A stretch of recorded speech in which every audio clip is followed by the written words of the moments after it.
Our journey began in the lush cornfields of the Midwest.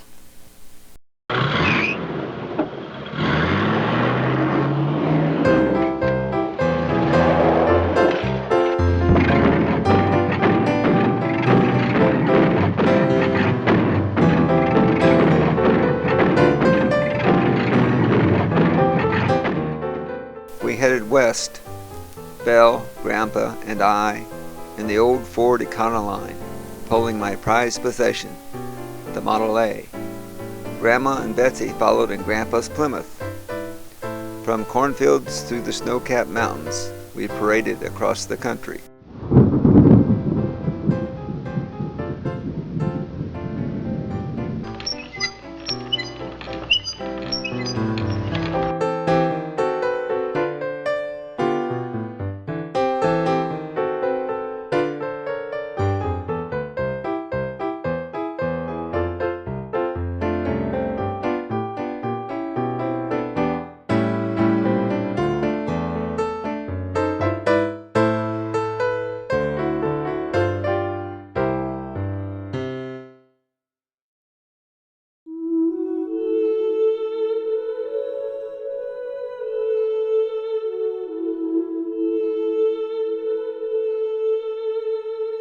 Hidden Villa was a beautiful 2,000-acre ranch in the Santa Cruz Mountains, where seasons changed from emerald green, lush fruits and rich blossoms to the gold of dried grasses and parched hillsides.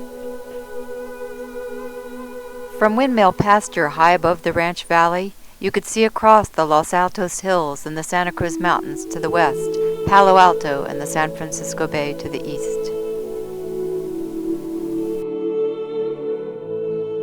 An ancient olive grove welcomed you at the iron entry gate.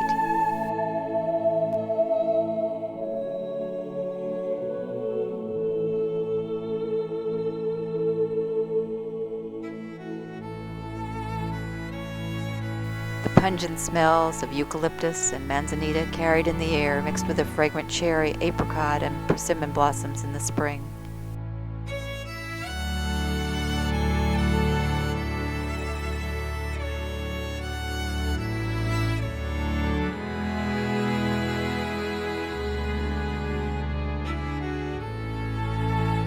Irises and hundreds of springtime wildflowers of all descriptions and varieties carpeted the hillsides and the forest trails.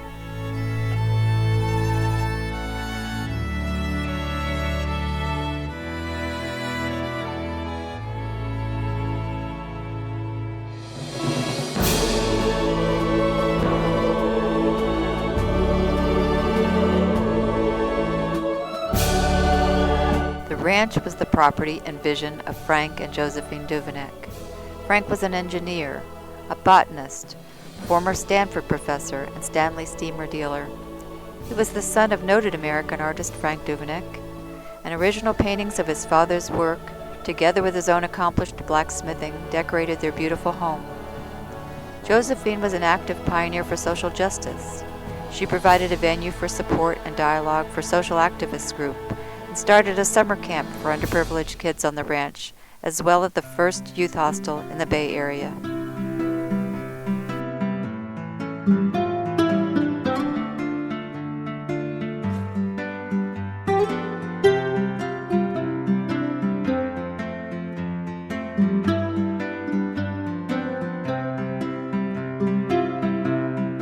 There was an ever-changing assortment of folks living on or visiting the ranch while we were there. Employees, friends, relatives, artists, community activists, summer campers, and hundreds of school groups.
my job as a ranch foreman was caring for the animals, gardens, maintenance, grounds, and crops.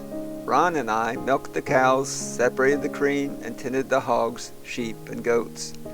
We sheared the sheep, butchered the hogs. We monitored the irrigation systems for the gardens and maintained the water line and holding tanks that provided water for the ranch.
Our first home was the old Stagecoach Inn, laid out in a U-shape, each room entering off of the U-shaped porch with no hallway connecting them inside.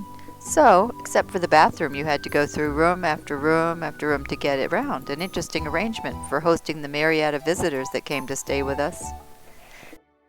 Later in the year, we traded houses with Ron and his family, and our new home was a cozy, simple ranch in the woods at the entrance to the hiking and horse trails.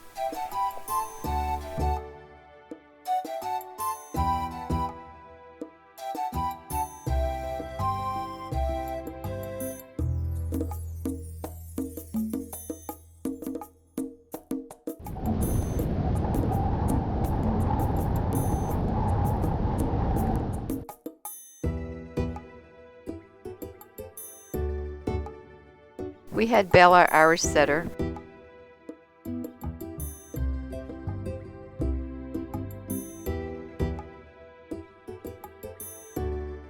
and Jason, the kitten chosen from the dozen of ranch cats.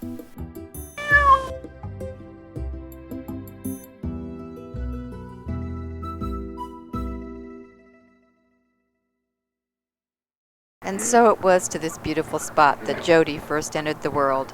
I had practiced for the event by bottle feeding both the runt, pig, and the neighbor's kid. Dee Dee, one of the milk cows, was pregnant at the same time as I was, and the two of us would rub each other's backs. Later I bonded with the calf. Hush-a-bye, don't you cry. There was a brief scare when large Belle jumped into the crib with him the first week home. Jody was fine, Belle was pleased with herself, and a large door roofed the crib for quite a while thereafter. Grandma and Grandpa Swan were there to greet Jody when he arrived. Grandpa and Grandma Peacock soon followed and stayed to help us converting the new red Dodge van into our travel home, preparing for our move back east to raise Jody and your families. Go to sleep, my little Jody. This land is your land. Now we were headed back east toward the lush cornfields of Indiana. We left the Model A behind us, but we were taking a very special treasure with us. The redwood forest to the Gulf Stream water. This land was made for you and me. As I went walking that ribbon of highway, I saw above